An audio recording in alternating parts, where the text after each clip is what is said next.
बॉलीवुड को क्यों बायकॉट किया जा रहा है, आज ये सवाल कई लोग पूछ रहे हैं। और साथ में एनसीबी में जब समीर वानखेड़े जी निकल के आए तब आखिरकार बॉलीवुड क्यों चौंक गया था, क्योंकि समीर वानखेड़े जी का ताल्लुक बॉलीवुड वालों से पहले से था। मतलब वो पहले से बॉलीवुड वालों को पकड़ चुके थे अलग अलग जगहों में। वहीं पर बात करेंगे कि नया चैनल जो क्रिएट किया गया है उसमें अपना सपोर्ट दिखाइए, अपना प्यार दिखाइए।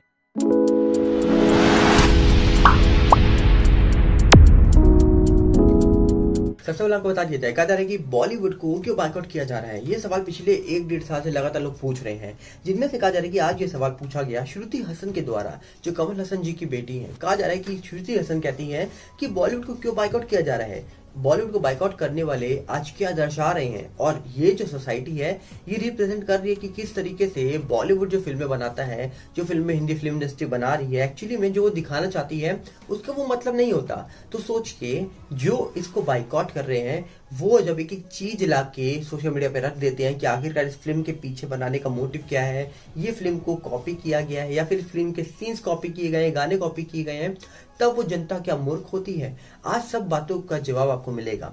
आपको बता दिया जाए बॉलीवुड का बायकॉट होने की आपको क्या लगता है सबसे बड़ी वजह, सुशांत केस, एनसीबी का आना या फिर बॉलीवुड की फिल्में बनाने के पीछे का मोटिव, आपको इन तीनों में से कौन सी सबसे बड़ी चीज लगती है? क्योंकि कहीं ना कहीं वजह तीनों है। सुशांत केस में बॉलीवुड की चुप्पी सवाल उठाती है कि आखिरकार क्यों बॉलीवुड शांत रहा। जब जनता को उनको साथ चाहिए था तब वो बिल्कुल चुप्पी साध के बैठा था, तब वो बिल्कुल नहीं बोला। और आज शायद वही कर्मों का फल वो भुगत रहा है। और दूसरी साइड अगर हम बात करें तो जब एनसीबी निकल के आई, उससे पहले आपको बता दें कि बॉलीवुड की फिल्मों के पीछे बनाने की कई वजहें हो सकती हैं, पर जब एनसीबी निकल के आती है तो एनसीबी जब बड़े बड़े लोगों को सुशांत मामले में समन करती है, उन मामलों में उन लोगों को भी समन किया जाता है जिनका नाम पिछले कई समय से दिग्गज एक्ट्रेसेस और या फिर एक्टर के नाम पर स्थापित किया गया था। अब दावा ये भी होता है कि कई न्यूज चैनल ने कई बड़े नाम के पहले अक्षर, शायद वो AS ऐसे कर करके न्यूज में दिखाई भी थी, जिसके बाद कई लोगों ने वो नाम भी शेयर कर दिए थे मीडिया में। फिर अचानक से वो नाम गायब हो गए। बड़े बड़े नाम थे वो, हम यहाँ पर शेयर नहीं कर सकते हैं क्योंकि वो बातें मीडिया ने दिखाई थी, हमने नहीं दिखाई थी। बड़े बड़े न्यूज चैनल ने उस नाम को लिख कर, बाकायदा लिख कर दिखाया था कि S से कौन है, A से कौन है, और अलग अलग नाम थे कि ये नाम के 3 लोगों को समन कर सकती है एनसीबी। इनके ड्रग्स वाले केस में कहा जा रहा है कि अलग अलग लोगों से कांटेक्ट निकल के आ रहे हैं। ये बातें जब निकल के आएगी, सोचिए तो इमेज क्या पड़ेगी उन लोगों की पब्लिक के ऊपर। और जब बाद में पता लगे बड़े बड़े लोगों के बेटों को भी गिरफ्तार किया जा रहा है, बाद में पता लगे कि उन एक्ट्रेसेस को भी गिरफ्तार किया जा रहा है जो कभी देश को हंसाती हैं और क्या कभी अच्छा काम करके भी दिखाती है, उनको भी गिरफ्तार किया गया था। जिसके बाद देश की जनता ने ये समझ लिया कि हम शायद उन लोगों को फॉलो कर रहे हैं जो आने वाले फ्यूचर को ही डिस्ट्रॉय करने में लगे हुए हैं। और लोगों ने समझ लिया कि ये वो लोग हैं जो अलग अलग थ्योरीज बनाते हैं, शायद डिप्रेशन की बनाए या फिर अलग अलग बातों की थ्योरी बनाए, पर हाँ इन सब ने सुशांत केस में चुप्पी साध के रखी थी, ये कोई नहीं भूला। ये बातें साइड रखकर तीसरी वजह सबसे बड़ी निकल के आई कि बॉलीवुड जो फिल्में बना रहा था उसके पीछे की वजह है। कई बॉलीवुड की फिल्में जो निकल के आती है उसके पीछे की वजह बहुत अलग होती है। हो सकता है उनकी मानसिकता वो ना हो, पर कहीं ना कहीं जब वो फिल्में निकल के आती हैं, टीजर निकल के आता है, पोस्टर निकल के आता है, जिसमें लोग कहते हैं कि आखिरकार ये फिल्में क्यों ऐसी बनाई जा रही है जिसके बाद एक समुदाय बुरा मान जाएगा। पर लगातार बॉलीवुड वो काम करता है। तो आखिरकार ये सब चीजें सुधरेंगी या नहीं सुधरेंगी इसका तो नहीं पता, पर अगर ये चीजें नहीं सुधरती हैं तो मुझे लगता है कि देश की जनता ये बायकॉट ट्रेंड जो चल रहा है ये जल्दी रोकेगी नहीं, क्योंकि सुशांत को कोई नहीं भूलने वाला। ये तो आप लिख के ले लीजिए। जो लोग कहते थे कि सुशांत सिंह राजपूत को आज नहीं तो 1 साल के बाद सब भूल जाएंगे, आज मामले को 2.5 साल के ऊपर होने वाला है पर कोई भी नहीं भूला। लगभग 2.5 साल होने वाले हैं, सोचिए। और आज भी आप अगर सुशांत का नाम लेते हैं तो लोगों की आंखों में आंसू क्यों निकलते हैं? क्योंकि लोग उस इंसान को अपना मानते थे, अपना मान रहे हैं और अपना मानेंगे। और इसके पीछे वजह कोई नहीं है, क्योंकि वो अपना सा था इसीलिए सब वो उसको अपना मानते थे। और बॉलीवुड में किसी भी शख्स को आप देख लीजिए उठाकर, क्या किसी को आप कह सकते हो कि ये हमारे जैसा है, ये एक कॉमन पीपल जैसा है, या फिर ये एक ऐसा शख्स है जो हमारे जैसा ही रहेगा, हमारे साथ मिलजुल कर रहेगा? बिल्कुल नहीं। तो कहीं ना कहीं आज देश की जनता को समझ आ रहा है कि आखिरकार हम किस बॉलीवुड को फॉलो कर रहे थे। पर यहीं पर अगर हम बात करें तो समीर वानखेड़े जी जब निकल के आए थे एनसीबी में, तब समीर वानखेड़े जी के ऊपर भी कई आरोप लगे। कई आरोप लगने के बाद उनको भी कहा जा रहा है कि सपोर्ट दिया देश की जनता ने, उनका साथ दिया देश की जनता ने। और इसी को लेकर हाल ही में कहा जा रहा है कि जो एनसीबी में डीडीजी निकल के आए थे ज्ञानेश्वर सिंह, उनको भी अब तबादला दे दिया गया है।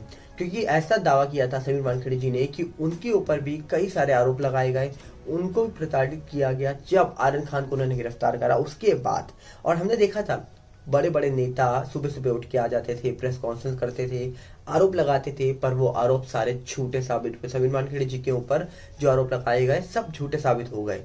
तो ये दर्शाता है कि एक ऐसा इंसान जो सिर्फ देश के लिए काम कर रहा था, वो ये नहीं देखता था कि सामने कौन है कौन नहीं है, कौन बड़ा इंसान है कौन छोटा इंसान है।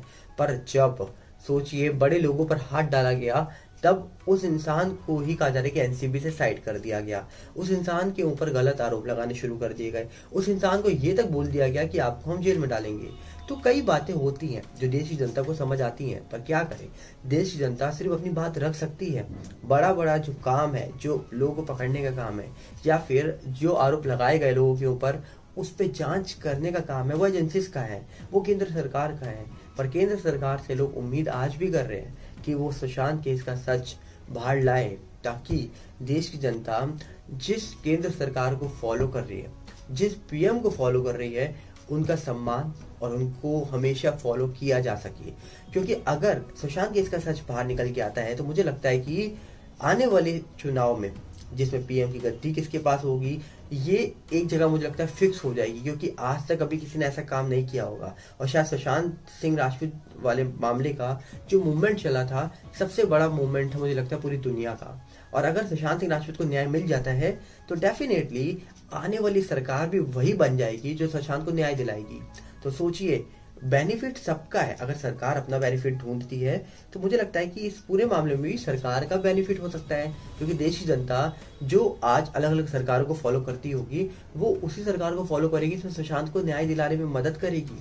और ये बात रियलिटी है, क्योंकि पिछले 2 साल से लगातार पीएमओ में लेटर लिख के भेजना, लगातार पीएमओ तक अपना मैसेज पहुंचाने की यहाँ पर मांग करना, लगातार पीएमओ ऑफिस दफ्तर जाने तक की हिम्मत करना आम इंसान ही कर सकता है, जिसको पता है कि हमारे पास दूसरा कोई रास्ता नहीं है। एक पीएमओ ऑफिस है जो हमारी मदद कर सकता है। जहाँ पर लोगों ने कॉल किए होंगे, डेफिनेटली बहुत कॉल गए होंगे, पूरी दुनिया से कॉल किए गए कि सुशांत केस का सच बाहर लाइए, उस जांच में क्या हुआ, एजेंसी जांच कर रही थी, वो एजेंसीज कहाँ है। कई बड़े सवाल पीएमओ से पूछे गए। पर अब देखने वाला विषय ये है कि आखिरकार इस पूरे मामले का कोई बड़ा अपडेट कब निकलेगा। क्योंकि बॉलीवुड को तो लोग बायकॉट कर रहे हैं, इसके पीछे कोई राज नहीं है। ये रियलिटी सब जान चुके हैं अब। पर कहीं ना कहीं कितना बॉलीवुड को पसंद किया जा रहा है, नहीं पसंद किया जा रहा है, ये आप भी समझते हैं। लोगों के तो फिल्में 1-1 लाख रुपए तक नहीं कमा रही हैं, जो आजकल फॉरेन में जाके बैठे हुए हैं और जो शायद बात करते थे इंडिया के विरुद्ध, वो शायद आज अपनी फिल्मों से बिल्कुल नहीं कमा पा रहे हैं। तो सोचिए, जब लोग करोड़ों लगा के लाखों भी नहीं कमा पा रहे हूँ, तो डेफिनेटली उनको समझ आ गया होगा कि आज भी बॉलीवुड को देश की जनता उस तरीके से प्यार नहीं कर पा रही है जैसे वो 2020 से पहले या फिर कोविड से पहले करती थी। तो इसके पीछे वजह क्या है आपसे मैं जानना चाहूंगा, और साथ में नए चैनल जो बनाया गया है उसमें आपका प्यार पाना चाहूंगा। उम्मीद है उसको भी आप शेयर करेंगे, सब्सक्राइब करेंगे, लाइक करेंगे। इसीलिए हम आपसे कहते हैं कि जुड़े रहिए। हम धीरे धीरे जो चीजें निकलेंगी वो आपसे करेंगे। मिलते हैं बहुत जल्दी। नमस्कार, जय हिंद।